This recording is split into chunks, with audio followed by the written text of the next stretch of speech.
mis hermanos, quiero darles una cordial bienvenida a cada uno de ustedes.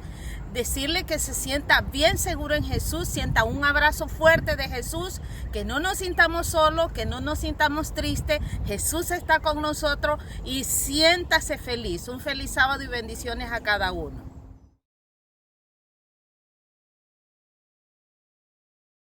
Alabadle, adoradle.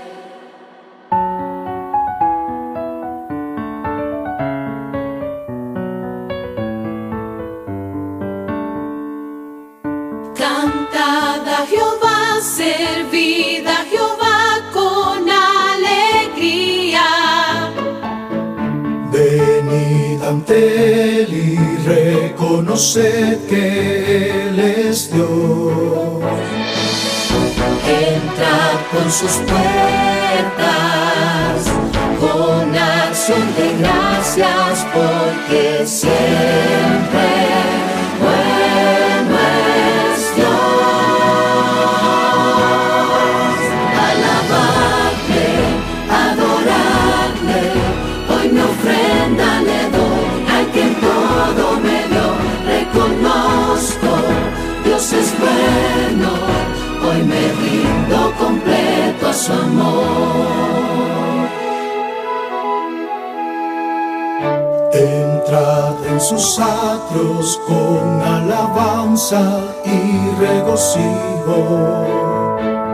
Su misericordia es infinita para mí. No puedo negarme a darle mi vida a quien tanto amor me da. Alabadle, adoradle, hoy mi ofrenda le doy al quien todo me dio.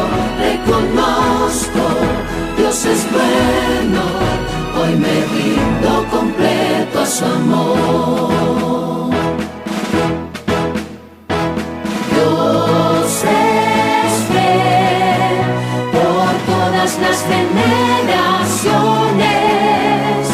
Dios bueno es, Dios bueno es. Alabadle, adoradle, hoy mi ofrenda le doy a quien todo me dio.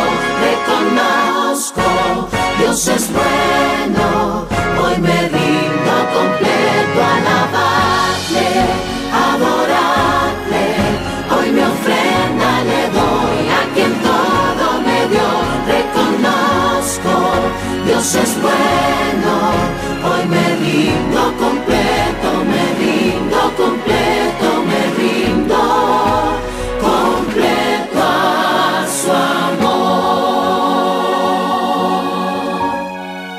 Dios bueno es.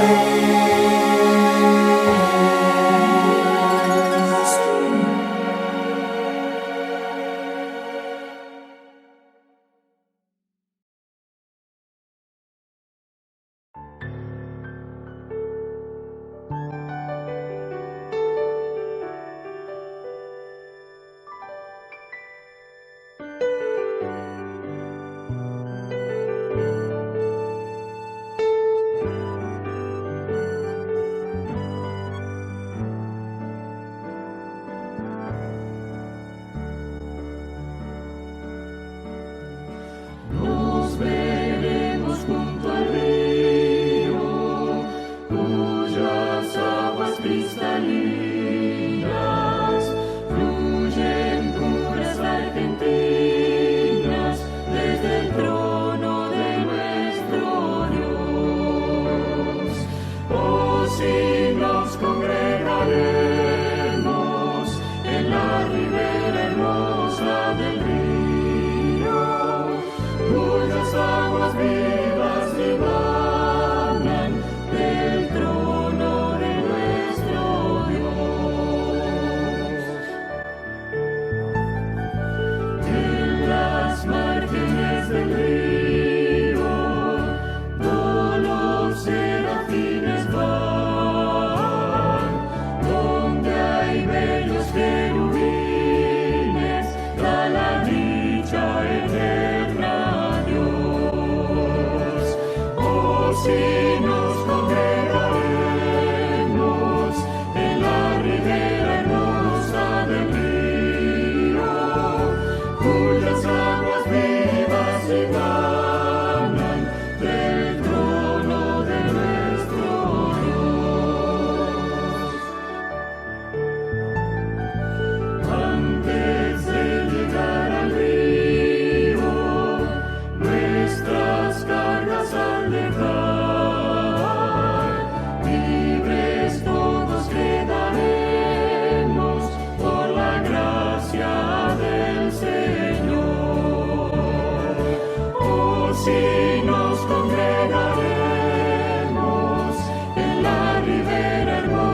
llegaremos nuestra peregrinación, terminando en los acentos de la angélica canción.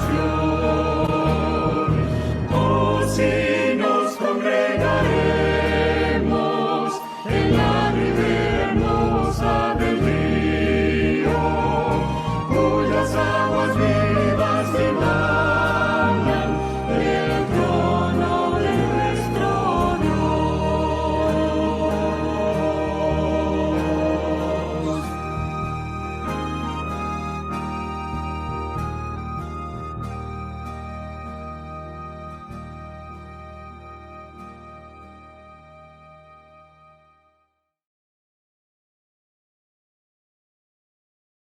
Hola, hola, ¿qué tal mi gente linda? Mis hermanos queridos, un feliz sábado. Les saluda su pastor Homero Salazar, ya dispuestos y listos para poder hacer nuestro repaso de la lección de escuela sabática. ¿Ya vieron que me corté el pelo? Bueno, tuve el privilegio después de casi dos meses, así que fui a la peluquería para ponerme más bonito estar delante de ustedes. Bueno, vamos a empezar nuestro repaso de este trimestre tremendo en el que estamos estudiando el gran tema de cómo interpretar la Biblia. Y por supuesto, nuestra semana, el tema fue idiomas, texto y contexto. Así que vamos a orar y empezamos nuestro repaso de la lección para este día. Vamos a cerrar nuestros ojos. Amado Padre que estás en los cielos, gracias por tu bendición, gracias por cuidar de nosotros a pesar de todo lo que el mundo está viviendo. Señor, estoy aquí dispuesto para compartir con mis hermanos el repaso de nuestra lección, pero a la vez también, Señor, quiero una vez más poner delante de ti, interceder, sobre todo por aquellas personas que están sufriendo. Oh Dios de los cielos, ten misericordia de nosotros. Ven, sana nuestra tierra, si es tu voluntad, Señor. Y permítenos, oh Dios, aferrarnos a la fe, aferrarnos a tu palabra y a tus promesas, y saber que tú tienes el control de todo. Guía nuestros pasos ahora en este repaso, y oramos por tu presencia, en el nombre de Jesús. Amén y amén. Bien, mis hermanos, estamos pues profundizando un poco más acerca de cómo sacarle mayor provecho a este maravilloso libro sagrado que es la Biblia. Y por supuesto, no hay ninguna duda de que para poder sacarle el jugo, poder aprender mucho más de lo que la palabra de Dios tiene para nosotros, es necesario tener de alguna manera el recurso de un método que nos ayude a interpretar correctamente la Sagrada Escritura. Y por eso nuestra conferencia general, pues siempre a nivel mundial, trata de que periódicamente refresquemos nuestra mente con relación a lo que significa la hermenéutica, el método de interpretación de la Sagrada Escritura, ya que ese libro de los libros es el libro de cabecera de todos los cristianos. Yo imagino que también es el libro de cabecera tuyo y es el mío. De aquí salen todos los mensajes, los sermones, las predicaciones, los estudios bíblicos, toda enseñanza que tiene que ver con el Evangelio sale de este libro maravilloso. Y es por eso que respetándolo, admirándolo, amándolo, debemos también reconocer que necesitamos ser fieles a lo que la palabra de Dios nos dice. Y para eso necesitamos pues el método de interpretación, la hermenéutica, como un recurso para poder hacer las cosas correctamente. Muy bien, en nuestra lección se nos habló acerca de los idiomas, pero yo quería simplemente hacer algo para recordarles lo que tiene que ver con este tema de la hermenéutica. ¿Ya? ¿Por qué? Porque es importante que nosotros entendamos que es fundamental el que desarrollemos algún método, alguna forma, un sistema de poder interpretar la Biblia. Lo dije anteriormente, sí, podemos leerla, podemos sacar muchas cosas básicamente de la Biblia para nuestra enseñanza, para que nuestros valores se fortalezcan, para poder entender el plan de redención y poder comunicar inclusive este evangelio a otros. Pero al haber tantas ideas y tantas interpretaciones muchas veces distintas de lo que realmente originalmente quiso decir el autor, y de alguna manera tratar de sacar el principio para aplicarlo a la actualidad, pues necesitamos ser cuidadosos y necesitamos entender que los métodos de interpretación son sumamente importantes. La Biblia fue escrita en diferentes idiomas, por lo menos son 3 los idiomas. Ya hablamos de arameo, en el Antiguo Testamento hay partes del Antiguo Testamento escritos en arameo, un idioma muy antiguo. El hebreo, que es la misma palabra hebreo, el pueblo hebreo viene de la palabra, de la raíz del nombre Abraham. Allí tenemos también una cantidad de principios que tienen que ver con ese idioma antiguo, que es el hebreo. Y por supuesto el Nuevo Testamento fue escrito en griego.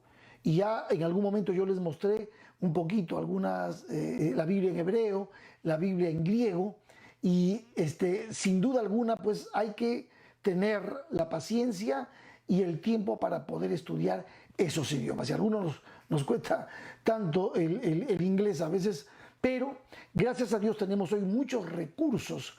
Inclusive en la computadora tenemos un gran servicio que presta Logos, que tiene muchísimos recursos para poder entender, comprender mejor a veces las palabras de la Biblia en su contexto original, cómo han ido cambiando los significados y cómo podríamos aplicarlos mejor para nuestro tiempo sin perder de vista lo que el autor quiso decir. Y vamos a llegar ahí.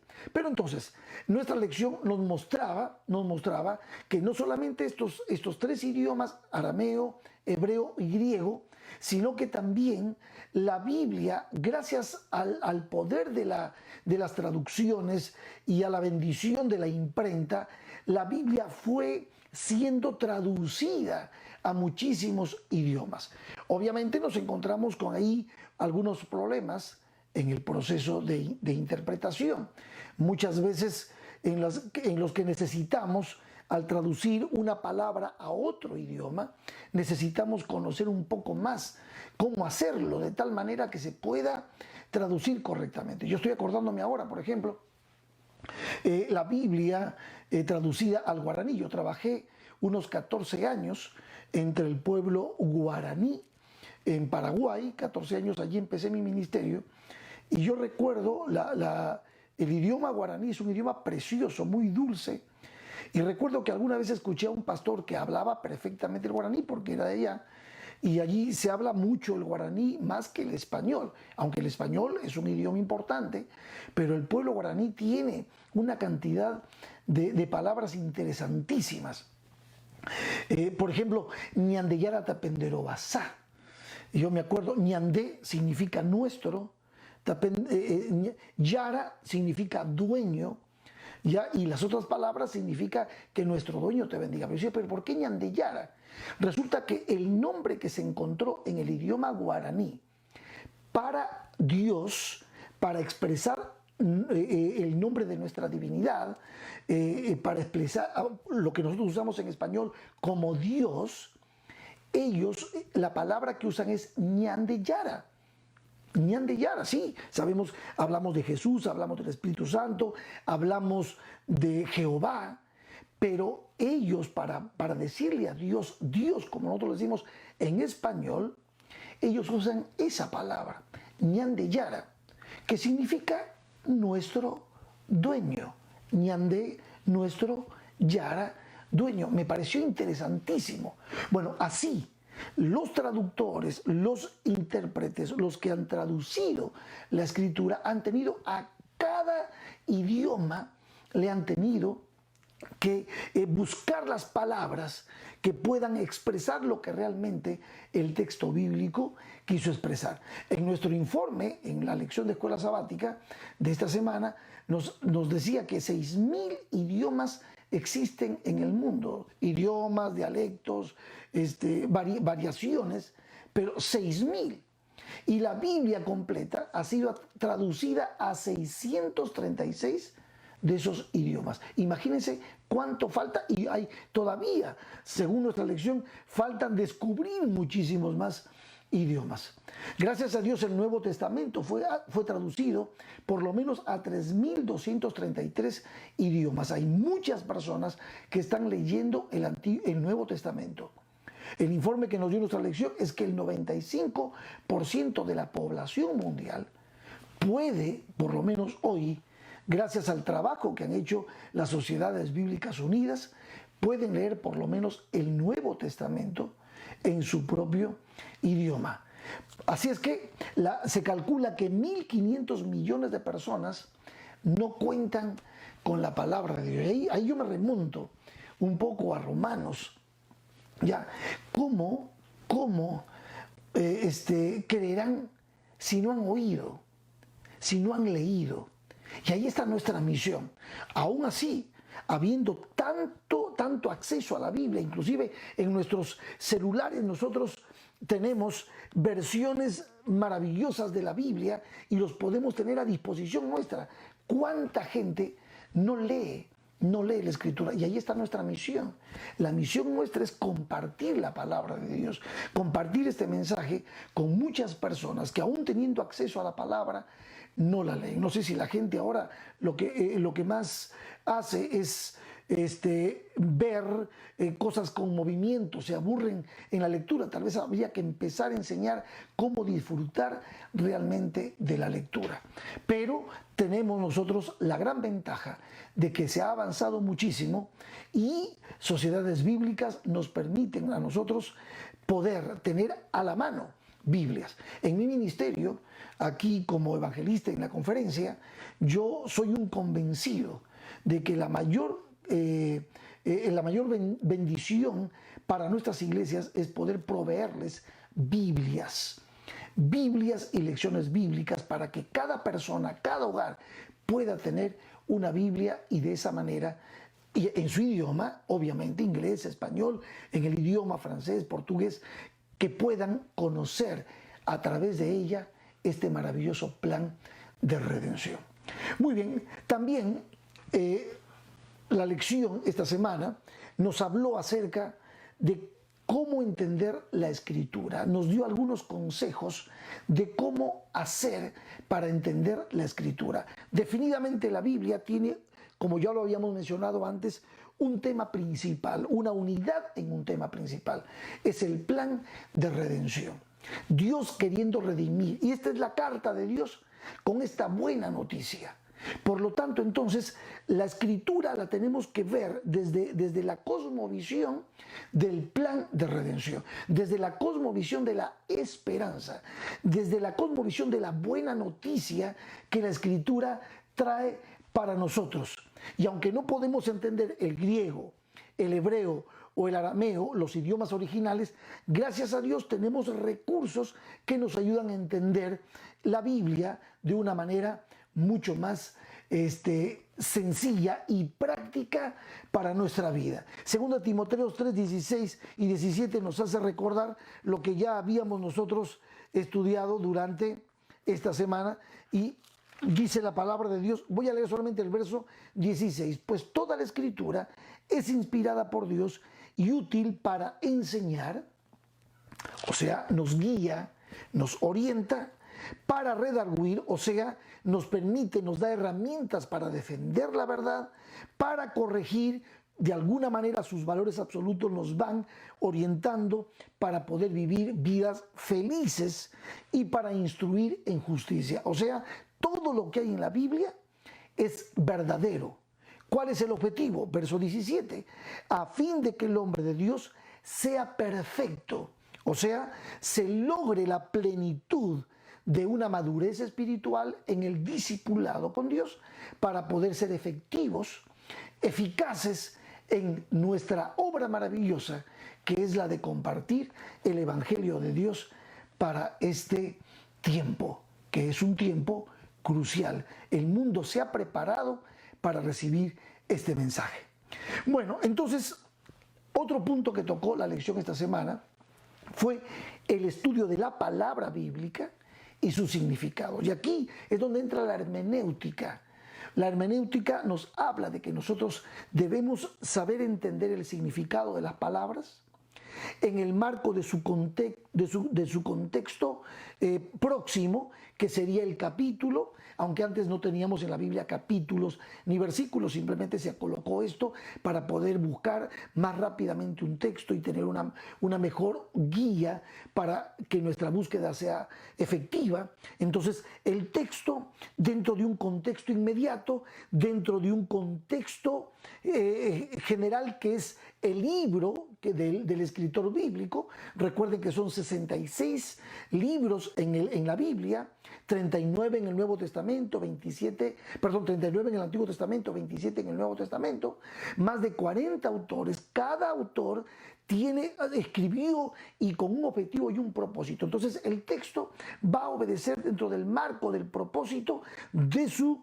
contexto, de su capítulo, de su temática principal, de acuerdo a lo que el escritor bíblico quiso indicar. Y eso, llegar a esas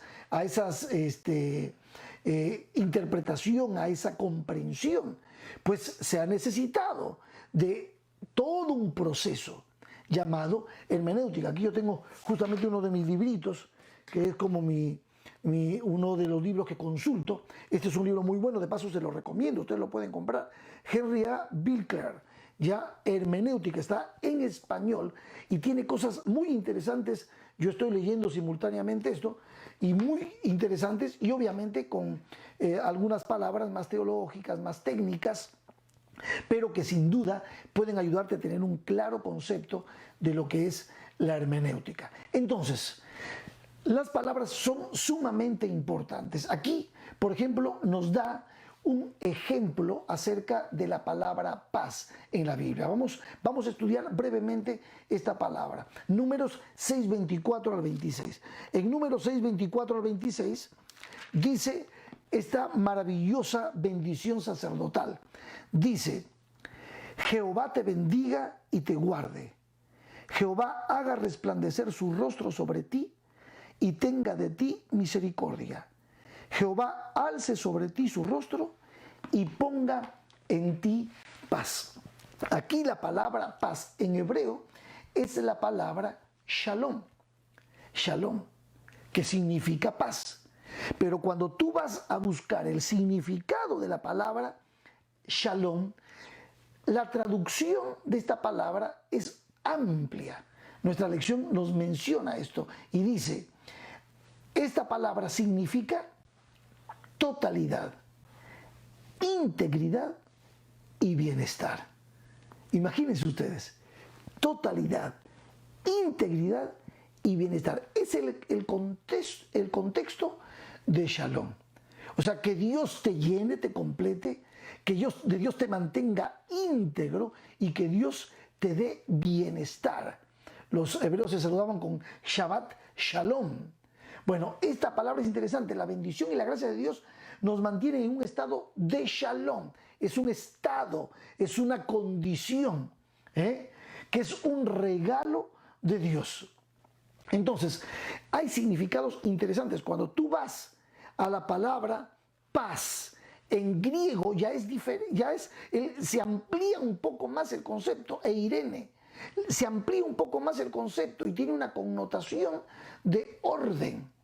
O sea, imagínense ustedes, cuando tú vas ampliando el concepto de la palabra, entonces, totalidad, integridad, bienestar e inclusive orden. Esa es la paz que Cristo nos quiso dar. Mi paz os dejo, mi paz os doy, no como el mundo os la da. Esa paz viene de arriba. Es igual que la palabra sabiduría, yohmah, sentido común, madurez espiritual, inteligencia espiritual. Y esa sabiduría viene de arriba. Cuando tú vas a las palabras originales y las ves en su contexto, tú dices: wow, realmente es maravilloso. También tenemos palabras interesantísimas que no significan, aunque nosotros en el español las usamos como amor, significan de diferentes maneras en el idioma original griego, como por ejemplo ágape, fileo, el amor filial, eros, el amor, el atractivo entre un hombre y una mujer, el esposo y la esposa.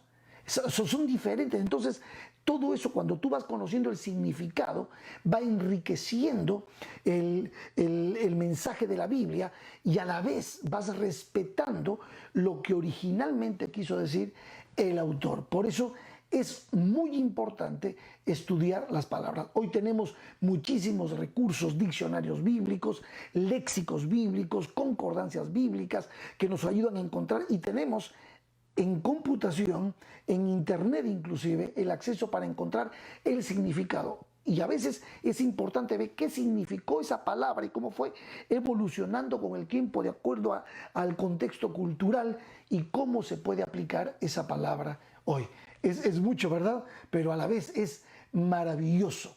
Muy bien, también se habló de un método. La Biblia tiene un método interesante para poder destacar cosas importantes, y nos dio el ejemplo de Génesis 1, 26 y 27, o sea, la repetición de las palabras. Esto se da en el idioma hebreo. La repetición de las palabras permiten que tú puedas entender hacia dónde realmente quiso el autor ir. Por ejemplo, hablamos de la repetición en el hebreo. Génesis capítulo 1, versos 26 y 27.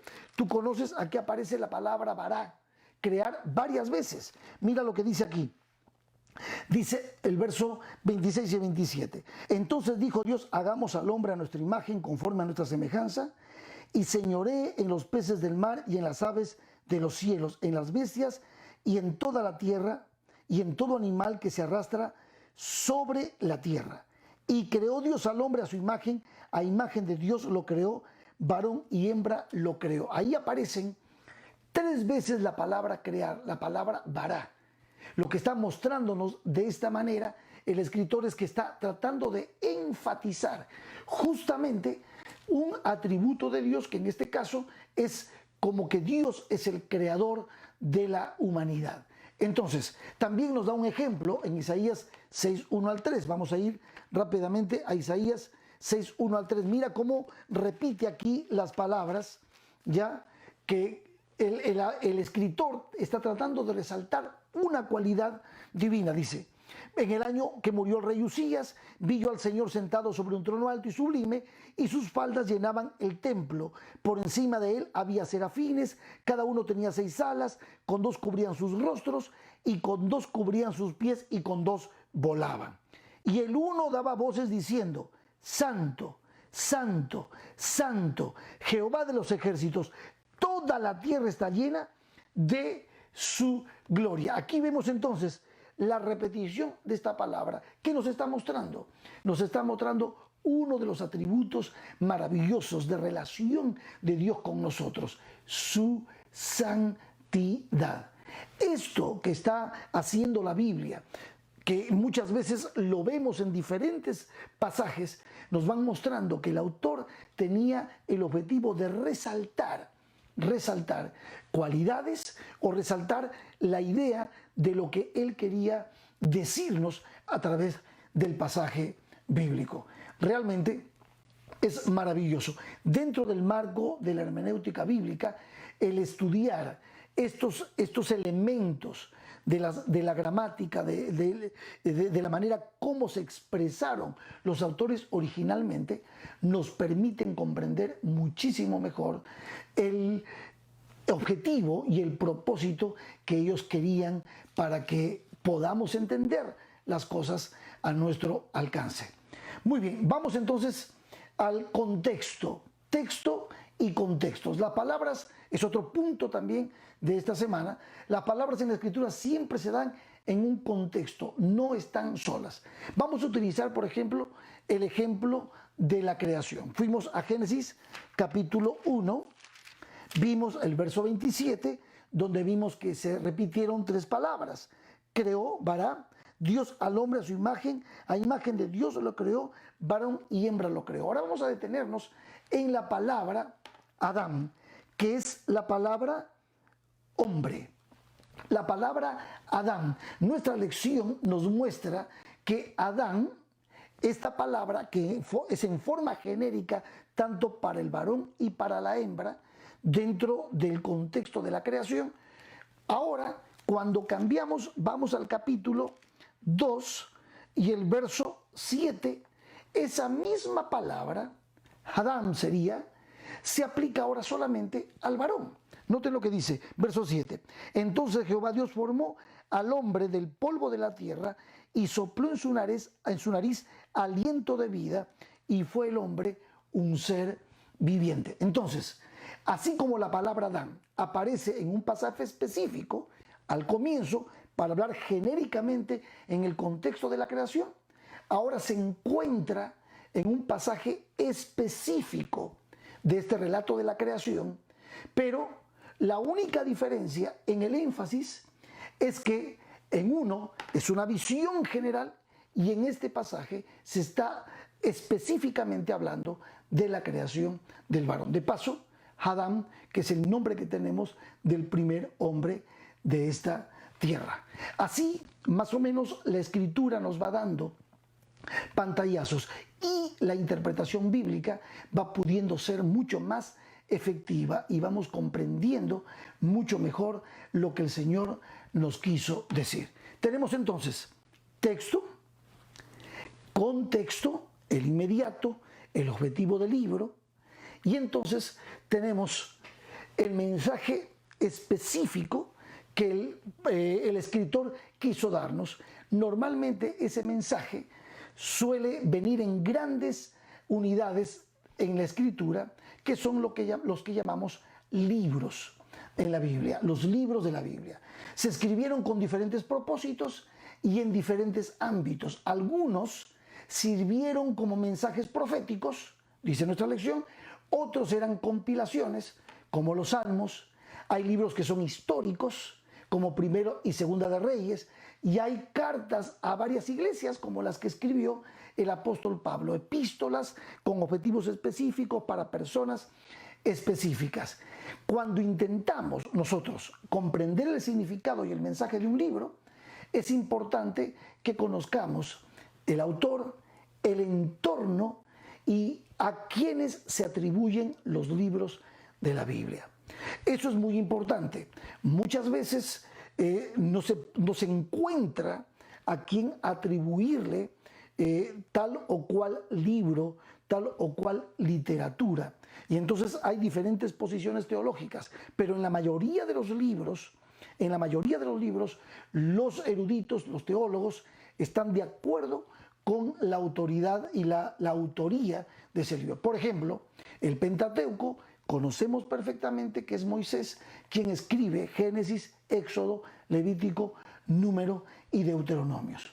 Y así cada uno de los libros. Por ejemplo, nosotros tenemos los libros del apóstol San Pablo, tenemos todas las epístolas de Pablo a los romanos, a los gálatas, pero cuando llegamos a Hebreos, por ejemplo, Hebreos, y ahí dice, pero es Pablo, la forma de escribir, se tiene algunas dudas con respecto a eso, y entonces se tiene que hacer la consulta, se investiga, se evalúa de tal manera que se pueda llegar a una conclusión. Aunque algunos no están de acuerdo con eso, pues nosotros entendemos que la epístola de los Hebreos fue escrita por el apóstol San Pablo. Y así, en nuestro crecimiento espiritual de lo que es la hermenéutica, podemos ir llegando a algunas conclusiones importantes, sobre todo en lo que tiene que ver con el mensaje, el texto limpio, dentro del contexto, dentro de un libro, dentro de un propósito y en un idioma que nosotros podamos entender para poder interpretar la Escritura. Bueno, mis hermanos queridos, es mucho lo que dice nuestra lección, pero voy a quedarme con una última cita, que es la que escribe en El conflicto de los siglos Elena de White, que nos puede ayudar muchísimo a entender la manera como Dios comunicó su palabra a través de los seres humanos que la escribieron, para que nosotros podamos crecer en la fe. Dice, en su palabra, Dios comunicó a los hombres el conocimiento necesario para la salvación. Las Santas Escrituras deben ser aceptadas como una revelación autorizada e infalible de la voluntad. Son la norma de carácter, las reveladoras de doctrinas y las examinadoras de la experiencia. Sin embargo, el hecho de haber revelado Dios su voluntad a los hombres por medio de su palabra no anuló la necesidad que ellos tienen de la continua presencia y dirección del Espíritu Santo. Por el contrario, el Salvador prometió el Espíritu para abrir la palabra a sus siervos y para iluminar y aplicar sus enseñanzas. Y como el Espíritu de Dios fue el que inspiró la Biblia, es imposible que alguna vez las enseñanzas del Espíritu sean contrarias a la de la palabra. Bueno, vamos a cerrar nuestro repaso, no sin antes decirles que ¿para qué todo esto? ¿Para qué sirve todo esto? Pues todo esto sirve para que podamos nosotros comunicar el Evangelio, la palabra, la verdad, a muchos otros que no la conocen.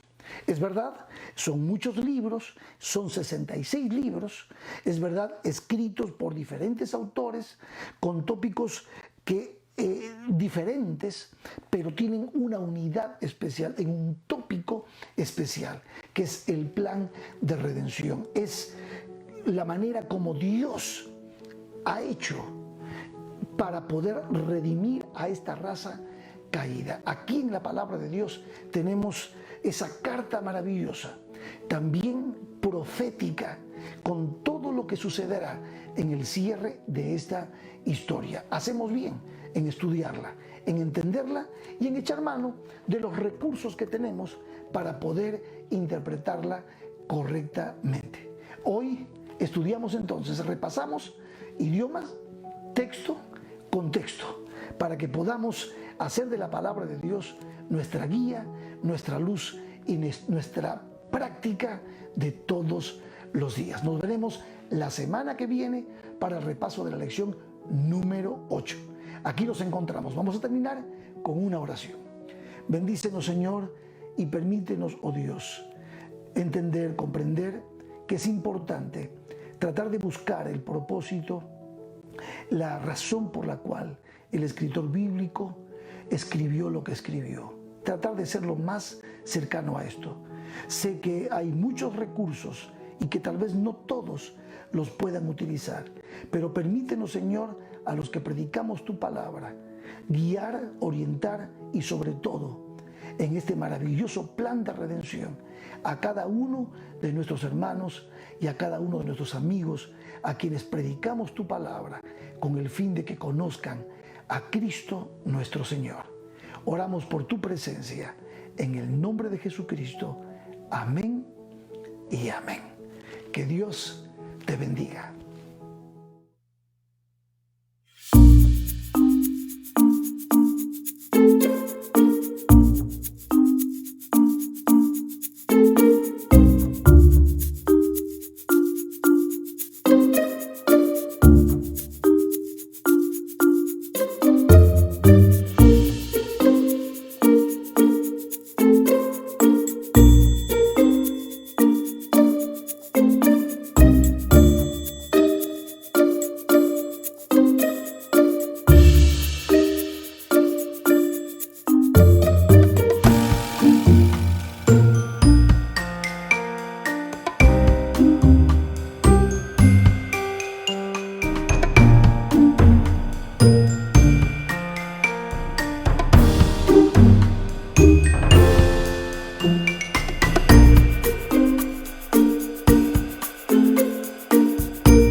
En aquel tiempo, Canaán era habitada por el pueblo de Israel.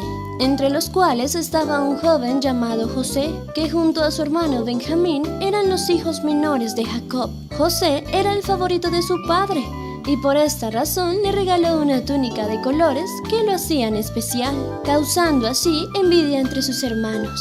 Una noche José tuvo un sueño y vio que la luna, el sol y 11 estrellas se inclinaban ante él. Despertando emocionado y muy feliz, salió a gran prisa a contarle el sueño a su familia, pero sus hermanos, llenos de envidia, lo miraron aún con mayor desprecio por esto. E incluso su padre Jacob se enojó y le dijo: ¿Qué sueño es este que soñaste? ¿Acaso vendremos yo y tu madre y tus hermanos arrodillados ante ti? Y así, todos ignoraron a José y ninguno llegó a creer en sus sueños. Sus hermanos siempre habían rechazado a José por ser el favorito y ahora mucho más por el sueño que Dios le había dado. Así que decidieron echarlo en un pozo y más tarde acordaron venderlo como esclavo a los egipcios. José, siendo esclavo en Egipto, pasó por oficios muy duros, pero la mano de Dios siempre estaba con él y ascendía en el lugar donde era puesto. Sirviendo a un egipcio, fue llevado a la cárcel injustamente, pero fue allí donde descubrió que Dios le había dado el don de interpretar los sueños, pues así lo hizo con 2 compañeros en la cárcel y después con el faraón. De esta manera llegó a ser el segundo al mando en todo el reino de Egipto y ser conocido por su gran sabiduría y poder. Al llegar el tiempo de sequía a Canaán, la familia de José se vio obligada a ir a Egipto, pues ya no tenían nada que comer. Ese fue el momento que Dios usó para que José y su familia se reconciliaran. No fue algo fácil para José, pues había sufrido mucho a causa de sus hermanos, pero él logró perdonarlos y se alegraron en gran manera al saber que estaba vivo. Jacob recobró sus fuerzas y su familia fue salvada gracias a que José fue fiel a Dios y siempre creyó en el sueño que él le había confiado.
inmensidad el hombre no podrá contar ni comprender la gran verdad que Dios al hombre pudo amar.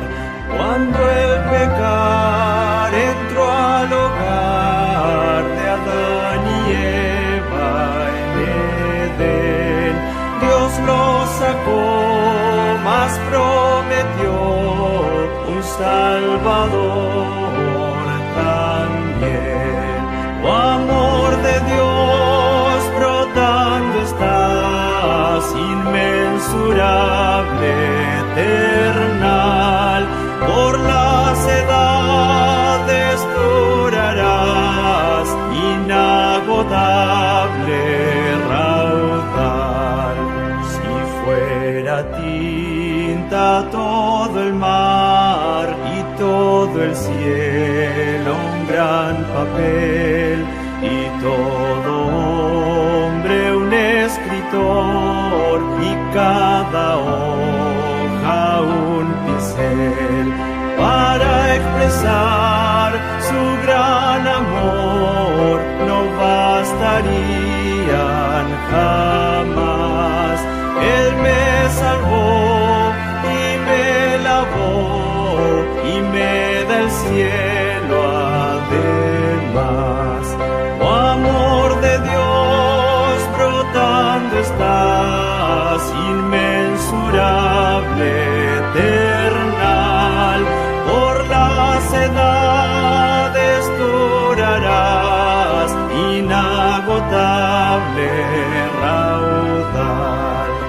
Yo sé que el mundo pasará con cada trama y plan carnal, y todo reino caerá con cada trono mundanal. Pero el amor del Redentor por siempre durará. La gran canción de salvación su pueblo entonará.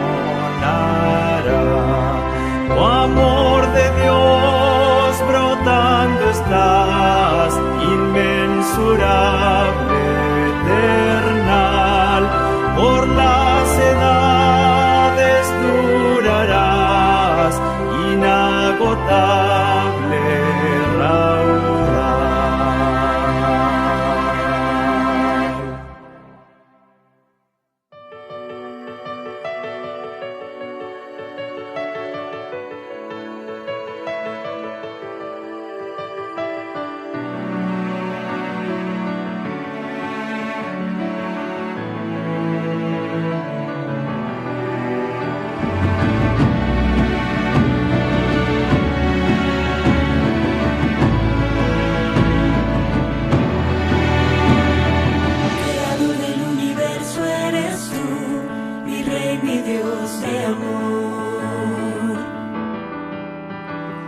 Caímos en las garras del mal, todo se llenó de oscuridad. No nos abandonaste, pelearías por mí.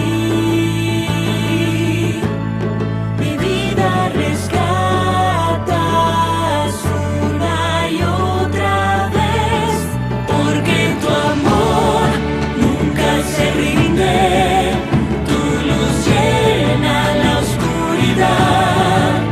La tormenta atraviesas, tu voz la detiene, me rescata.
Padre bueno que estás en los cielos, Señor, en este momento solamente queremos venir a ti, rendirnos ante tu presencia. Como decía el canto, Señor, no hay nada mejor que saber que tu presencia está en medio nuestro. Pero ahorita, Dios, te pido que por favor me saques a mí del medio. Quita los defectos de mi palabra. Sabes que soy cubano y a veces hablo demasiado rápido. Por favor, cálmame, ayúdame con mi lenguaje y a pesar de todas las palabras que pueda decir, que tu palabra se pueda entender en esta mañana. Que seas tú el que nos hable, que sea tu espíritu el que pueda hablar a nuestros corazones de una manera personal. Y que seas tú el que sea glorificado en esta mañana. En el nombre de Jesús te lo agradecemos y te lo pedimos. Amén. Como ya les había dicho, el título de la semana es por tu bien. ¿Y por qué es por tu bien? Todo está basado en este verso de la Biblia, Romanos 8:28, que nosotros lo conocemos muy bien. Dice, y sabemos que Dios hace que todas las cosas cooperen para el bien de quienes lo aman y son llamados según el propósito que Él tiene para con ellos. Ahora, hay tres cosas especiales que quiero destacar acá en este verso, antes de comenzar en el tema. Y como ustedes ven, dice lo primero, Dios hace. Y cuando dice que Dios hace, quiere decir que Dios causa algo. Y todo lo que hace, lo hace con un propósito. Dios no hace nada al azar. Dios no hace nada por casualidad. Todo lo que Él hace es con un propósito. Y ese propósito es por tu bien. Ahora, lo otro que van a ver es que dice todas las cosas. Dios hace que todas las cosas. Dios causa que todas las cosas. Y todas abarca simplemente eso. Todas. Nada se queda afuera. Muchas veces pensamos que son algunas cosas, o que es el 90% de las cosas, o el 99.9% de las cosas. No, es todas las cosas, 100%. Dios causa que todas las cosas sean para tu bien. Ahora, quiero que veas acá, porque dice al final, para el bien de quienes lo aman. Y cuando uno lee esto, como que dice, hey, espérate, aquí está un medio exclusivista Dios acá. Solamente Dios hace cosas buenas o hace que las cosas funcionen para el bien solo de aquellos que los aman. Vamos a ver un poquito esto. La palabra que se usa en amor es agapao, que viene de ágape. Ágape sabemos que es amor. Agapao en este contexto significa aquellos que son agradecidos por las cosas recibidas. Ahora, yo voy a parafrasear el verso y lo voy a poner de una manera que más lo podamos entender. Parafraseado diría así. Aquellos que tienen una actitud de agradecimiento, aquellos que valoran todas las cosas que yo, Dios, pongo a su disposición y beneficio, serán los que se darán cuenta que todo lo que yo hice, hago y haré es por tu bien. Eso es lo que quiere decir acá. Dios da bendiciones sobre buenos y malos. Constantemente Dios te bendice, no porque te portes bien, Él te bendice para que sepas que Él te ama. Ahora, solamente nos damos cuenta de esas bendiciones aquellos que vamos a Él agradecidos por lo que Él hace, o aquellos que lo buscamos a Él. Vamos entonces a comenzar en el tema, y el tema de hoy, de esta serie de Es por tu bien, se llama la lógica del amor. ¿Y por qué la lógica del amor? Me he encontrado con muchas personas que me hablan y me dicen, mira, pastor, Dios es Dios. Dios tiene el derecho a hacer lo que Él quiera. En otras palabras, como diría un buen cubano, lo que le da la gana. Dios es Dios. ¿Quién va a decirle a Dios que no haga algo? ¿Quién tiene la autoridad para decirle a Dios, no hagas esto ahora, hazlo después, tú no tienes derecho a hacer esto? Si Dios es el creador de todas las cosas, es el dueño del universo, Él tiene derecho, tiene potestad y poder para hacer lo que quiera con su creación. Y déjenme decirles algo, tienen un poco de razón en esto. Dios tiene todo el derecho sobre su creación. Pero lo más interesante y lo que vemos en su palabra es que Dios muchas veces renuncia a ese derecho y a esa potestad, porque Él lo que quiere es salvarte. Y este es el Dios que vamos a descubrir hoy acá. Dios no es un Dios irracional, no es un Dios arbitrario. Las cosas que Él pone en su palabra o las cosas que te pide o que te deja no son arbitrariamente porque Él quiere o porque se le antojó hacerlo. Todo lo que Dios hace es con un propósito y ese propósito siempre es salvación. Dios es coherente, Dios no se contradice en lo que Él dice. Y eso lo vamos a ver, la lógica del amor, es lo que vamos a estar analizando hoy. Ahora, esto es lo más esencial en el ser humano. Todas las personas, cualquiera, todos los que estamos acá, todos los que nos están mirando en internet, seas ateo, seas agnóstico, seas de cualquier religión que tengas, budista, lo que sea, todos tenemos esta necesidad dentro de nosotros, de amar y de ser amado. No importa si lo quieres admitir o no lo quieres admitir, el asunto es que lo tienes. Ahora, ¿por qué es que nosotros tenemos esta necesidad dentro nuestro? Es bien fácil. dice la Biblia. Así que Dios creó a los seres humanos ¿cómo? A su propia imagen. A su propia imagen nos creó. Hombre y mujer nos creó, pero nos creó todos a su imagen. Ahora, la pregunta básica que vendría a nuestra mente ahora, ¿cuál es? Entonces, ¿cuál es la imagen de Dios? Porque si yo soy creado a su imagen y ser creado a su imagen me hace a mí tener una necesidad de amar y ser amado, entonces, ¿cuál es la imagen de Dios? La imagen de Dios es la siguiente. Primera de Juan 4:8. Dios es amor. Esto es lo más básico de la imagen de Dios. Si Dios es amor, todas las criaturas que Él crea, todo lo que Él hace, tiene que estar basado en el amor. Y si Él nos crea a su imagen, entonces Él que da amor libremente y sin reproche, lo da a todo el mundo. Entonces las criaturas que Él crea, nosotros, tenemos también la capacidad de amar y recibir amor. Así nos creó Él. Es por eso que tenemos esa necesidad dentro de nosotros, una necesidad que no podemos satisfacer nosotros mismos. Ahora, el amor requiere relación y comunicación para existir y florecer. Y ahora quizás tú me digas, pastor, te estás haciendo el filósofo ahora. Esto no lo inventé yo. Yo no fui el que inventé esta frase. Está científicamente comprobado, como quiera que lo mires, lógicamente comprobado, de que para que el amor crezca necesita relación y necesita comunicación. A veces nosotros tenemos la idea que nos ha creado las novelas, telenovelas, películas de Hollywood, y cuando dos personas atractivas se ven una a la otra, en el momento que se miran inmediatamente quedan flechadas por el amor y se aman para toda la vida. Eso no es así. Si te lo creíste toda tu vida hasta ahora, lamento decirte que te engañaron, te mintieron. Nadie se enamora o nadie se ama solamente por mirarse o por ser atractivo. Eso no es amor. Puede ser una atracción física, todo lo que tú quieras, pero eso no es amor.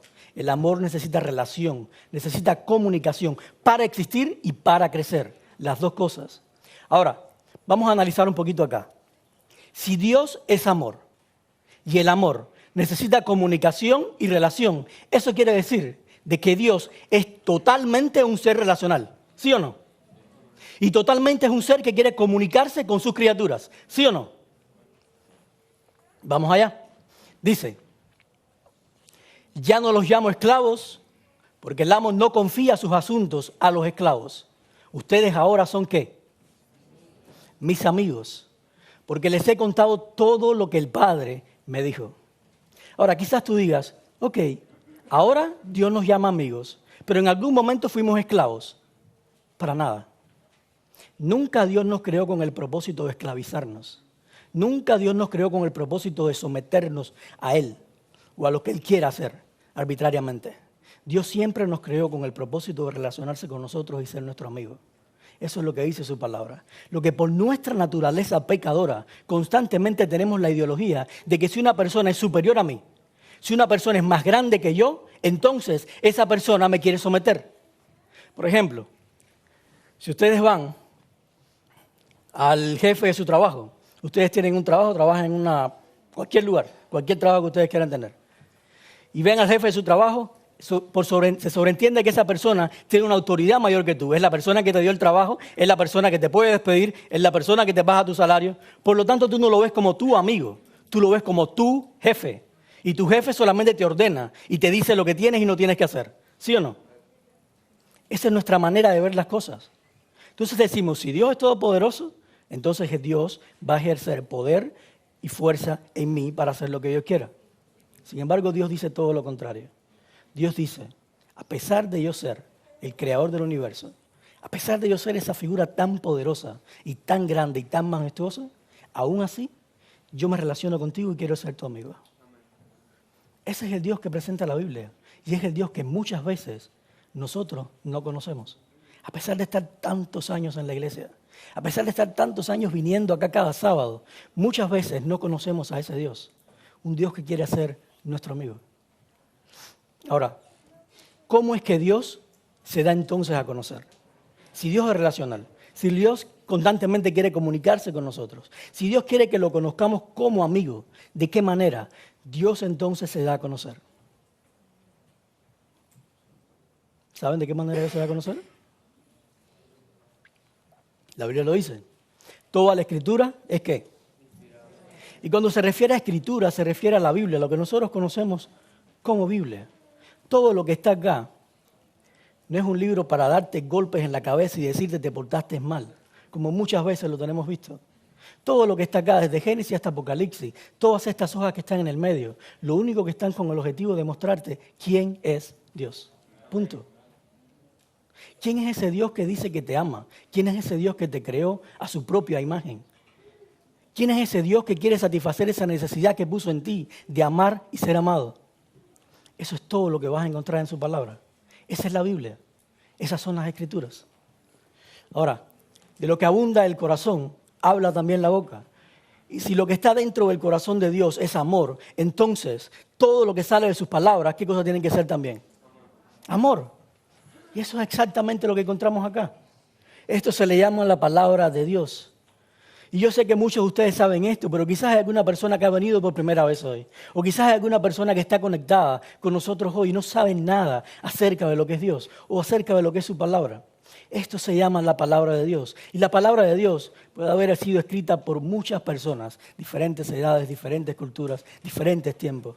Pero aún así, toda es la palabra de Dios. Porque todo lo que se refleja acá es amor. Y todo es por tu bien. Ahora, la Biblia nos revela el corazón de Dios. Pero ¿cómo podemos confiar en la veracidad de la Biblia? Es la pregunta que muchas personas se hacen. Ok, todo está muy lindo. Es como una carta de amor que Dios nos deja a la Biblia. Pero ¿cómo yo puedo creer que todo lo que dice es cierto? Quiero mostrarles algo a ustedes, que yo sé que muchos lo conocen. Vamos a verlo de una manera diferente. Y es la historia de este señor, Nabucodonosor. Este nombre está bien largo, quizás a alguno de ustedes le parezca. Cada vez que yo veo este nombre siempre me hago la misma pregunta. ¿Cómo el papá y la mamá de Nabucodonosor lo llamaban cuando era chiquito? Imagínense ustedes, cada vez que tenía que preparar el desayuno la mamá o llamarlo para que venga a la escuela, Nabucodonosor. Y si son cubanos, porque los cubanos, déjenme decirle algo. Cuando los cubanos estamos bravos con nuestros hijos, decimos el nombre, segundo nombre, tercero, cuarto, quinto y todos los apellidos. Por ejemplo, si yo voy a llamar a mi niña cuando estoy un poquito enojado con ella, le digo Emilia Alexandra Rey. Imagínense qué le habrán dicho a Nabucodonosor si solo con el nombre es así. Ahora, otra cosa más que me llama la atención del nombre de Nabucodonosor. Acá hay unos cuantos cubanos que me pueden decir si estoy mintiendo o no. Pero por lo menos en Cuba tenemos la costumbre de todos los niños chiquitos, como son chiquitos, le ponemos atrás el nombre Hito. Entonces si es Alexander, le dicen, si es Alex, le dicen Alito. Si es Pedro, le dicen Pedrito. Oscar, Oscarito. ¿Cómo le dirían entonces a Nabucodonosor?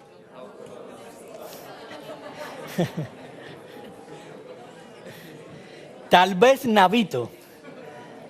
Pero bueno, y esa es otra historia. Nabucodonosor. Miren, así de tan grande como es ese nombre, tan grande era la fama y la autoridad que tenía Nabucodonosor. Nabucodonosor no solo en la Biblia, sino en todos los libros de historia del mundo, aparece como que era uno de los reyes más poderosos que existió en la historia. Nabucodonosor era el rey de Babilonia, uno de los mayores imperios que ha existido, uno de los imperios que más ha conquistado. Ahora, este hombre, ¿qué hacía? Como él conquistaba y era un rey tan poderoso, él llegaba a las diferentes aldeas, a las diferentes ciudades, diferentes naciones, conquistaba. Y a los jóvenes, a los más jovencitos, entre una edad de 14, 17 años, los llevaba presos. Los llevaba para su reino, los educaba en las leyes de Babilonia y hacía que fueran auténticos babilonios. Y esto fue exactamente con la persona que escribió este libro, Daniel, o el que escribió acerca de la vida de Nabucodonosor. Daniel era un joven de Judá.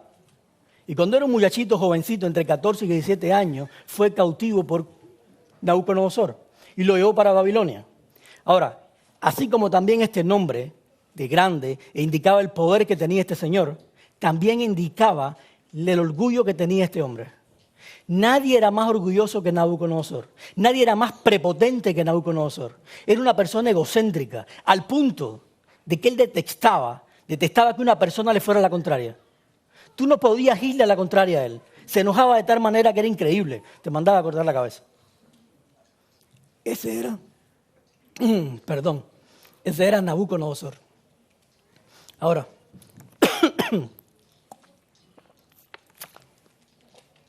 cuenta la historia que una vez, una noche estaba Nabucodonosor antes de dormir. Y Dios viene y toca en el hombro de Nabucodonosor y le dice, mira, tú puedes creerte el hombre más grande sobre la tierra, pero aún así yo te creé a mi imagen y semejanza. Aún así, tú también tienes la necesidad de amar y de ser amado. Y esta noche yo te voy a dar un sueño donde te voy a mostrar a ti cuánto yo te amo. Y adivinen cuál fue el sueño que tuvo Nabucodonosor. Dice que él soñó con una estatua parecida a esta. Era la imagen de él. Y en el sueño él miraba que la cabeza de la estatua tenía la cabeza de oro. Que el pecho y los brazos eran de plata. Que el vientre y los muslos eran de bronce. Que las piernas eran de hierro y que los pies eran de hierro con barro mezclado. Pero no solo eso, lo que más lo estresó a él es que en el sueño él veía una piedra que salía de un monte, una piedra que nadie la cortaba, sino que se desprendía de ese monte y caía sobre la estatua y la rompía en pedazos. Cuando él se levantó dijo, ¿qué es esto? Y quizás ahora tú digas, pero ¿qué tan importante tenía un sueño? Todo el tiempo nosotros estamos soñando y nadie se muere por eso. Si tienes un sueño feo, por la mañana te levantas y dices, una pesadilla, ok, sigo mi día, y ya. Pero en aquel tiempo las cosas eran diferentes. Un sueño para ellos significaba que tal vez uno de sus dioses quería decirte algo con respecto a tu vida. Por eso es que él no podía quedarse tranquilo simplemente con este sueño y seguir al día. Él tenía que averiguar qué quería significar este sueño. Así que lo que hizo fue que llamó a todos los adivinos, todos los magos, todas las personas que tenían en su reino. Los puso delante de él y les dijo, anoche soñé algo y quiero que ustedes me lo interpreten. ¿Cuál sería la pregunta lógica que ustedes harían? ¿Qué soñaste? Es obvio, ¿verdad? ¿Cómo quieres que te interprete algo si no me dices qué cosa es? ¿Y qué fue lo que dijo Nabucodonosor? Nana, yo no te voy a decir qué fue lo que yo soñé. Si tú eres mago y tú eres adivino, tú debes saber qué fue lo que yo soñé anoche. Y no solo eso, debes saber la interpretación de lo que yo soñé. Y estas personas dicen que se daban cabezazos los unos con otros. Decían, ¿cómo es posible que yo voy a saber lo que este señor soñó por la noche? Al punto que no pudieron más y tuvieron que ir a él y decirle, mira rey, lo que tú estás pidiendo es ilógico. Ningún rey ha pedido esto antes que tú. Ningún hombre puede decir lo que una persona soñó en la noche. Solamente un Dios puede hacer eso. Ningún hombre puede hacerlo. ¿Cómo tú crees que nosotros podemos interpretar un sueño que no nos dices qué es? ¿Qué hizo Nabucodonosor? Le cortó la cabeza a todos. Pero no se conformó con cortarle la cabeza a todos los que estaban ahí, sino que dice que llamó a su jefe, a uno de los capitanes que tenía, e hizo una orden y dijo, todo en el reino que no me diga a mí qué fue lo que soñé y cuál es la interpretación, le corto la cabeza. ¿Y quién se enteró de esto? Daniel. Este muchachito de solo 14, 17 años se enteró de lo que el rey estaba haciendo. Y cómo Daniel no pensaba solamente en él, sino que pensaba en las otras personas. Dice que pidió una audiencia con el rey. Y Daniel le dijo al rey lo siguiente, mira, yo no sé la interpretación de tu sueño, pero sí sé que mi Dios me puede decir qué fue lo que tú soñaste. Dame esta noche y al otro día yo me voy a presentar delante de ti con el sueño y la interpretación. Así que Daniel se fue a donde estaban sus amigos que eran como él, 3 amigos más, y se pasaron toda la noche orando y pidiéndole a Dios que le mostrara el sueño. Ahora, al otro día, en la mañana, se le acercó Daniel nuevamente al rey y le dijo lo siguiente. Mira, rey, lo que tú pediste fue imposible. Y es imposible que un ser humano pueda adivinar o decir lo que tú soñaste. Pero mi Dios, el cual te dio el sueño, me reveló a mí cuál era el sueño y cuál era su interpretación. Así que Daniel comienza a describirle todo lo que Nabucodonosor soñó. Describir la estatua de oro, la cabeza de oro, pecho de plata, todas esas cosas. Y después lo más interesante es que esto que Daniel le dice a Nabucodonosor era la historia de toda la humanidad 2500 años por adelantado.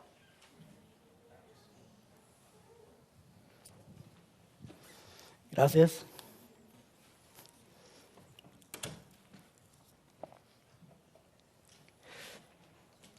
La historia de la humanidad 2500 años por adelantado. Y ahora tú quizás digas, ¿cómo es posible que Dios, el Dios creador del universo haya decidido revelarle algo tan importante, no a Daniel, sino al rey Nabucodonosor. Este hombre, lo más orgulloso, lo más prepotente, todas estas cosas y cualidades que tenía este señor, y Dios le da un sueño para salvar su vida. Hoy en día, yo no sé qué tan prepotente tú puedes ser. Yo no sé cuán orgulloso tú puedes ser, pero sí te garantizo que lo eres.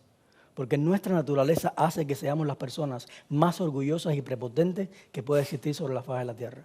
De hecho, la Biblia dice lo siguiente: engañoso es el corazón del hombre, ¿quién podrá comprenderlo?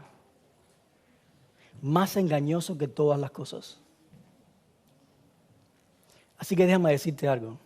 Yo no sé si te crees menor que nadie o menor que cualquier persona. Quizás mira a la persona que está a tu lado, o tu mamá, tu abuelita, o tu pareja, lo que sea, y tú dices, esta persona es tan buena, es tan santa, yo no merezco absolutamente nada, ella sí lo merece todo. Daniel, quizás pudiéramos decir lo mismo, se merecía todo, pero no fue a Daniel el que le dieron el sueño en la noche, fue a Nabucodonosor. Esa profecía del mundo se la dieron a Nabucodonosor. ¿Por qué? Porque Dios se la dio simplemente porque Dios lo amaba a él. Y lo mismo va a ser contigo. No importa cuán orgulloso tú seas. No importa cuán prepotente tú seas. Y de hecho estoy seguro que lo eres como lo soy yo. Lo importante es quién es Dios. Y porque Dios te ama, Él siempre, siempre te va a buscar. Aunque tú no lo busques a Él. Pero en esta historia, cuando Daniel va y le cuenta a él, le dice, mira, Nabucodonosor, la cabeza de oro, esa eres tú. Es el reino que tú tienes. Un reino glorioso, poderoso. Abunda el oro, abunda la riqueza. Tú eres la cabeza de oro. Pero después de ti va a venir otro reino. Y ese reino sabemos por la historia que fue Medo y Persia. Después va a venir otro reino que va a suceder a ese otro que se va a llamar, que es el reino de Grecia. Después va a venir Roma, que fue donde vino Jesús por primera vez. Y luego, ese imperio de Roma se va a dividir en 10 y va a permanecer así hasta que venga el último reino. Y ese último reino va a venir sin ninguna intervención humana. Y va a hacer que todos los demás reinos de la tierra pasen para siempre. Y ese reino se va a implantar para toda la vida. Ahora, quizás tú digas, a mí no me gusta la profecía. You know what? High five. A mí tampoco me gusta la profecía. Porque toda la vida, cuando a mí me hablaron de profecía, me enseñaron que la profecía era para yo sentirme superior a los demás. Me dijeron que la profecía era para yo creerme que tenía toda la verdad y tú estabas equivocado. Yo soy adventista, yo sé cómo interpretar la Biblia. Nadie me gana a mí interpretando la palabra de Dios. Yo tengo Elena White, yo tengo profetas, yo tengo de todos que me dicen todas las cosas que están acá. You know what? La profecía no es para eso. La profecía no fue así para Nabucodonosor y tampoco lo es así para ti ni para mí. La profecía vino a Nabucodonosor para salvarlo a él. Porque la profecía no viene para condenarte y decirte yo soy más inteligente que tú. La profecía es para decirte yo conozco todas las cosas y te conozco también a ti que quiero salvarte a ti. La profecía es una invitación para todos nosotros para entrar en una relación con Dios. Y eso es algo que todavía no hemos entendido como iglesia. Y tenemos que comenzar a entender. Dios da profecías porque Él quiere entrar en una relación contigo. Dios conoce el futuro. Eso es lo que quiere decir las profecías. Y si Dios conoce el futuro, sabe también tu presente y todo lo que has hecho en el pasado y todo lo que harás también. Dios sabe que cuando salgas acá quizás te pelees con tu novia, con tu esposo, quizás le hables mal a tu hijo, quizás salgas de aquí y te vayas para otra parte. Dios sabe todo lo que vas a hacer. Dice la Biblia que incluso Dios tiene contados los cabellos de tu cabeza, que ya a mí se le está acabando la cuenta porque se me están yendo algunos por aquí arriba. Pero Dios tiene hasta eso contado de tu cabeza. Dios te conoce específicamente. ¿Y sabes qué es lo mejor de todo esto? Que a pesar de que Dios conoce todo lo malo que tú y yo somos, aún así, todavía Él anhela ser tu amigo. Ese es el Dios de la Biblia. Ese es el Dios que viene presentado acá en su palabra. Es un Dios de amor, un Dios coherente. Un Dios que no hace nada si no está el amor de por medio. Porque todo lo que Dios hace, como vimos en el verso de principio, es por tu bien. Y lo que más es por tu bien es la salvación de tu alma. Y eso es lo único que quiere Dios siempre contigo. Ahora, Nabucodonosor, después que pasó esta experiencia con Daniel, él dijo lo siguiente. Ahora yo, Nabucodonosor, alabo y glorifico y doy honra al Rey del cielo. Todos sus actos son justos y verdaderos y es capaz de humillar al soberbio.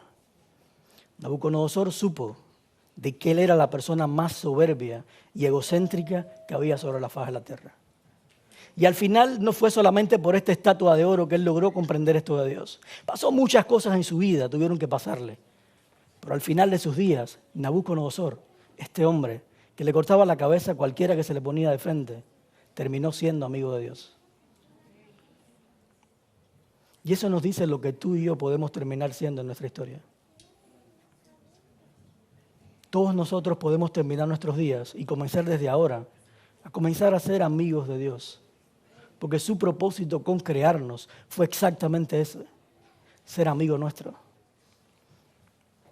Dice, la profecía bíblica nos invita a entrar en una relación de amistad con Dios, al darnos una base racional para confiar en Él. No todas las personas creen en Dios de la misma manera. Algunos necesitan pruebas y esas pruebas son las profecías que Dios ha dejado. Dios sabe cómo llegarnos a cada uno de nosotros, porque ninguno de nosotros somos iguales. Es por eso que en su palabra Él va a encontrar variedad de métodos para acercarse a ti. Y la profecía es uno de ellos. Les he dicho, Jesús dijo una vez, les he dicho estas cosas antes de que sucedan, para que cuando sucedan, entonces ustedes crean en mí. Dice, Dios no solo está interesado en dejarte saber que Él te conoce, sino que está mucho más interesado aún en que tú lo conozcas a Él. Y esa es la parte que muchas veces, no entendemos. Nosotros pensamos que Dios solamente está interesado en que lo conozcamos a Él, que conozcamos que Él es bueno, o que Él nos conoce a nosotros, pero Él quiere que nosotros los conozcamos a Él, Dice, y esta es la vida eterna, que te conozcan a ti, el único Dios verdadero, y a Jesucristo, a quien tú has enviado. Ahora, este conocimiento que habla acá, esta palabra conocer, no se trata de un conocimiento intelectual. No se trata simplemente de que sepas de que Dios te creó, que Dios es todo grande, de que Dios es todopoderoso. Eso está bien. Pero esta palabra de conocer va mucho más allá. La palabra en el griego, acá los teólogos me van a corregir si es ginosko, ¿verdad? Y aquí en este contexto se refiere a un conocimiento íntimo que se experimenta con una relación. Solamente cuando entras en relación con Dios, una relación íntima con Él, es que tú logras conocerlo. Porque ¿se acuerdan lo que dijimos al principio? El amor, para que exista y para que florezca, necesita relación y comunicación. Esa es la única manera de conocer a Dios.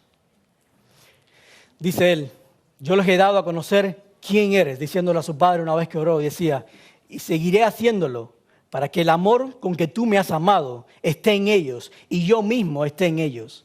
El propósito de Dios con darte su palabra, el propósito de Dios con crearte, siempre ha sido estar en ti, vivir contigo, compartirlo todo contigo, tener una experiencia día a día como un amigo contigo. Para eso fue lo que Dios te creó. Si alguien te dice lo contrario, no le creas. Créele a Dios. Tener vida eterna no es solamente vivir para siempre, sino es una cualidad específica de vida donde conoces a Dios como tu amigo íntimo. Muchas veces pensamos que estamos esperando a que venga Jesús por segunda vez para tener entonces o disfrutar de la vida eterna. No, tú desde acá, a pesar de que vives en un mundo de pecado, a pesar de que mañana te pueda pasar un auto por encima, te pueda fracturar un pie, hoy desde acá tú puedes comenzar a vivir una experiencia de vida eterna. Porque la vida eterna no es un evento de un día que va a pasar. La vida eterna es conocer a Dios como tu amigo. Y al momento en que lo conoces, ya disfrutas la vida eterna desde acá. Y es muy diferente vivir la vida así. Es muy diferente. No sé si sé que todos ustedes han ido a algún culto de miércoles, culto de oración y testimonio, ¿verdad?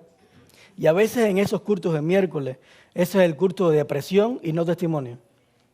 Porque todas las personas generalmente lo que hacemos es que venimos al culto y comenzamos entonces a decir, Señor, tengo un pie que me duele, Señor, me duele la cabeza, no puedo trabajar, no puedo encontrar dinero, tengo este asunto, tengo este problema. Todo el culto se convierte en un dolor. Pero cuando yo entiendo de que yo tengo vida eterna, desde el momento que conozco a Dios y me relaciono con Él, todo cambia. Porque no importa el dolor de cabeza, no importa si no tengo dinero para trabajar mañana, no importa si no tengo el dinero de la renta para el mes que viene. Yo vivo la experiencia de vida eterna. Yo tengo una relación con Dios, que es el creador de todas las cosas. Y eso cambia mi actitud ante la vida. ¿Por qué la Biblia entonces? Dice Jesús, ustedes estudian con diligencia las Escrituras, porque piensan que en ellas hayan la vida eterna. Por ellas son las que dan testimonio a mi favor. Muchas veces nosotros vamos a la Biblia simplemente para saber qué hacer y qué no hacer. El antiguo dicho de que la Biblia es un manual de instrucciones. La Biblia no es un manual de instrucciones. Y si tú quieres estar en desacuerdo conmigo, tienes todo el derecho. Pero te digo lo que dice Dios. Si la Biblia me muestra a mí quién es Dios, yo no me puedo relacionar ni tener comunicación con un manual de instrucciones. Yo a manual de instrucciones simplemente voy para satisfacer una necesidad que tengo. Y eso es egoísta. Yo voy a la Biblia no para satisfacer mis necesidades, sino para conocer al que inspiró la Biblia. Por lo tanto, la Biblia no es un manual de instrucciones. La Biblia es un libro de relaciones, un libro de amor. Dios es amor. Y porque Dios es amor, entonces, es la verdad que define cualquier otra verdad que tú puedas encontrar. Ahora, verdad no es simplemente una lista de cosas que puedes probar, sino que más bien es un todo que nos muestra más claramente el carácter de Dios. Si tú encuentras una supuesta verdad en la Biblia y esa verdad no te muestra para nada el carácter de Dios, entonces realmente no es verdad. Porque la verdad tiene el único propósito de mostrarte quién es Dios. Dice, cada verdad o enseñanza que saquemos de la Biblia tiene que revelarnos alguna dimensión del carácter de Dios. Y si alguna enseñanza contradice el carácter de Dios, entonces, por definición, ¿qué cosa es? Yo puedo encontrar muchas cosas aquí en esta Biblia. Yo puedo empezar a decir muchas cosas y enseñar muchísimas cosas diciendo que son verdad. Y quizás lo sean. Quizás fueron cosas que sí pasaron. Pero si esa verdad no tiene como propósito levantar el carácter de Dios, entonces de nada me sirve. Y no es verdad. Por definición se convierte en falsa. Y yo voy a ir mucho más allá con ustedes en esta mañana. Y voy a llevar esta expresión a la máxima potencia. De la misma manera, si alguna religión contradice el carácter de Dios o que Dios es amor, entonces por definición esa religión es falsa. No importa el apellido que tenga o el nombre que tenga la religión. No importa si es adventista del séptimo día, si es católico, bautista, metodista, pentecostal. No importa, hinduista, budista, lo que tú quieras ponerle. Si hay una religión que tú practicas donde no te muestra o engrandece el carácter de Dios, que es amor, entonces estás viviendo una religión que es completamente falsa. Independientemente de la iglesia donde tú te congregues, independientemente de la iglesia donde te hayas bautizado. Es por eso que mi objetivo en esta semana no es decirte a ti de que yo como adventista tengo toda la verdad. Mi objetivo simplemente es en toda la semana mostrarte quién es el Dios que te presenta la Biblia. Que es el Dios que muchas veces nosotros carecemos y que no conocemos.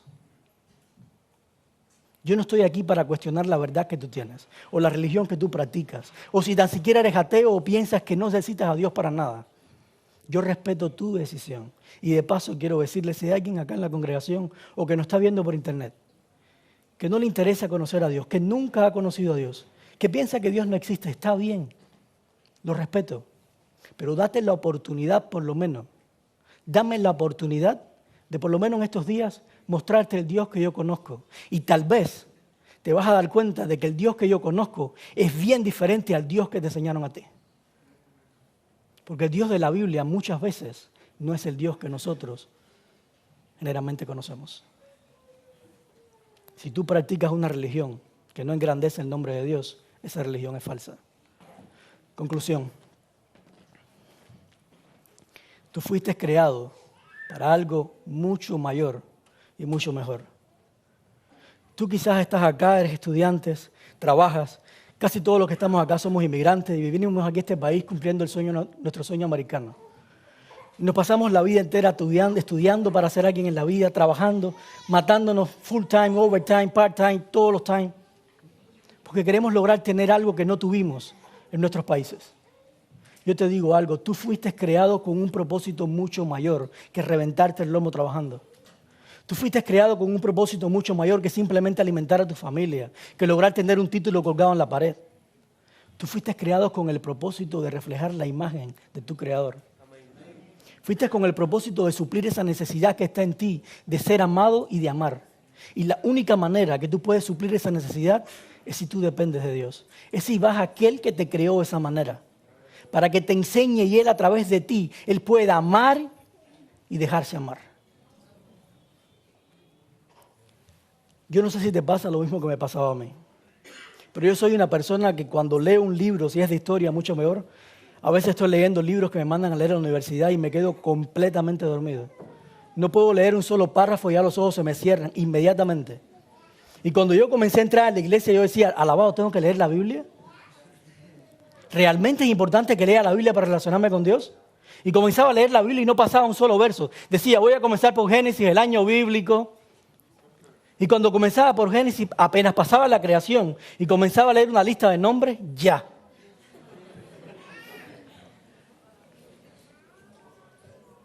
¿Sabes por qué?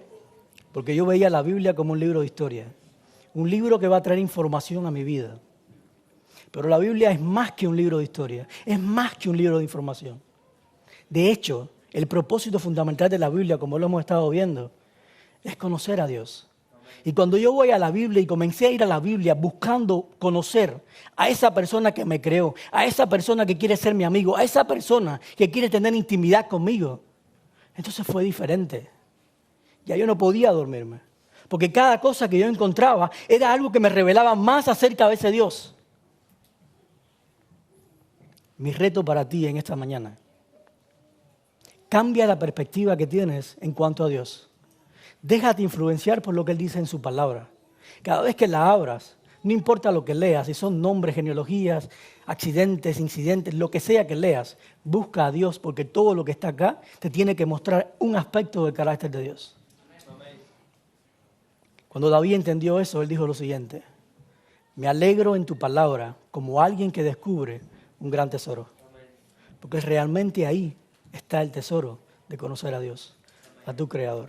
Finalmente, Dios te dejó su palabra, porque su palabra es por tu bien. Vamos a cantar y luego terminamos con una oración.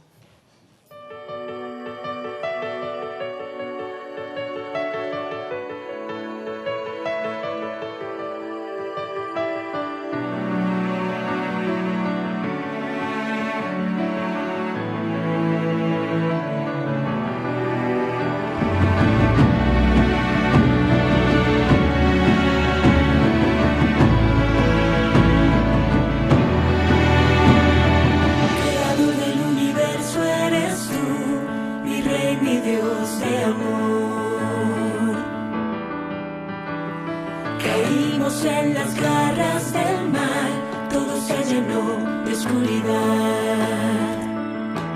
No nos abandonaste, pelearías por mí. Mi vida rescatas una y otra vez, porque tu amor nunca se rinde.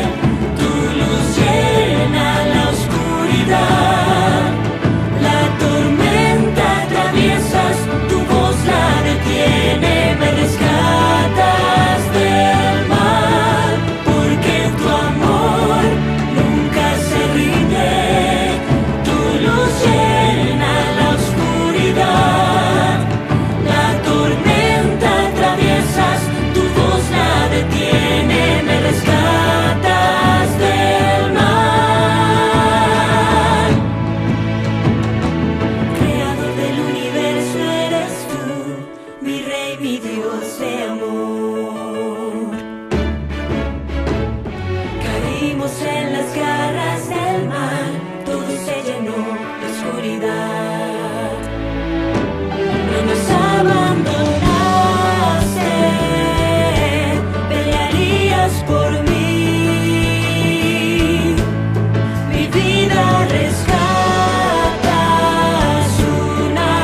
Vamos a orar.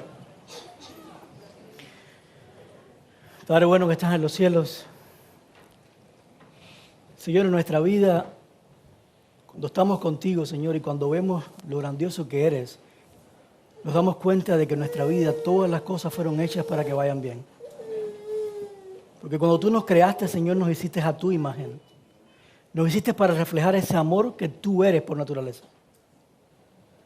Señor, en ese momento descubrimos de que todas las cosas que has hecho, que haces y que seguirás haciendo, siempre van a ser para nuestro bien. Es por eso que en este momento, Dios, solamente queremos rendirnos a ti. Pedirte que nos ayudes a mirar tu palabra de una manera diferente. Si quizás hasta ahora nunca hemos empezado a interactuar con ella, a leerla buscándote a ti, tratando de conocerte a ti, que ahora de ahora en adelante comenzamos a abrirla simplemente para saber quién tú eres.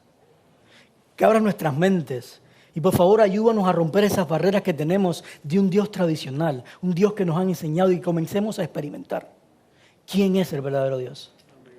Quizás hay alguna persona esta mañana que estuvo acá o que escuchó el sermón a través de las redes sociales, que nunca te ha conocido a ti y nunca le ha interesado conocerte. Quiero pedirte, Señor, que seas con esta persona de una manera especial y que a lo largo de esta semana, si decide darte una oportunidad, que tú te puedas manifestar en su vida, así como lo vas a hacer en la nuestra. Todas las cosas, Señor, te las agradecemos y te las pedimos en el nombre de Jesús. Amén. Porque tu amor